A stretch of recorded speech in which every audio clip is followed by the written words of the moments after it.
देवी अहिल्या विश्वविद्यालय में हुए MBA first semester paper leak कांड को लेकर सोमवार को इंदौर में कांग्रेस के नेताओं ने प्रेस कॉन्फ्रेंस करते हुए कई गंभीर आरोप लगाए हैं। सोमवार को idyllic college institute of management के संचालक डॉक्टर अक्षय बम को लेकर कांग्रेस के नेता मृणाल पंत द्वारा गंभीर आरोप लगाए गए हैं। कांग्रेस प्रवक्ता मृणाल पंत ने कहा कि देवी अहिल्या विश्वविद्यालय की कुलपति और रजिस्ट्रार की मिलीभगत के बिना इस तरह की घटनाएं नहीं हो सकती हैं। उन्होंने कहा कि दुर्भाग्य से दोषियों को ढूंढने और कार्रवाई की बजाय कुलपति और रजिस्ट्रार कॉलेज संचालकों को बचाने की कोशिश कर रहे हैं।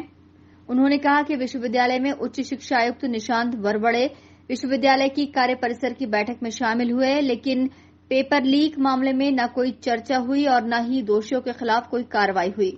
कुल मिलाकर मृणाल पंत ने प्रदेश सरकार पर गंभीर आरोप लगाते हुए कहा कि क्या कांग्रेस से भाजपा में गए अक्षय कांति बम को भाजपा में जाने का पुरस्कार दिया जा रहा है और उन्हें लगातार बचाने का प्रयास किया जा रहा है कि विश्वविद्यालय की कुलपति और रजिस्ट्रार का जो रवैया रहा है उससे स्पष्ट तौर पर प्रमाणित होता है कि पेपर लीक के आरोपियों को बचाने की वो हर संभव कोशिश कर रहे हैं, बल्कि पेपर लीक में उनकी संलिप्तता भी है और इसकी जांच करने में उन्होंने कोई रुचि नहीं दिखाई। हमारी मांग है कि कुलपति और रजिस्ट्रार को तत्काल बर्खास्त किया जाना चाहिए।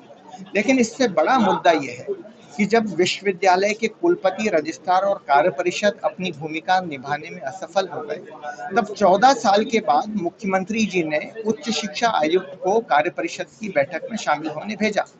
तो हमें उम्मीद थी कि कुछ गिरफ्तारियां होंगी, कुछ कड़ी कार्रवाई होगी, लेकिन मुख्यमंत्री के प्रतिनिधि के रूप में आयुक्त उच्च शिक्षा ने कार्य परिषद की बैठक में पेपर लीक पर चर्चा कराने से इनकार कर दिया।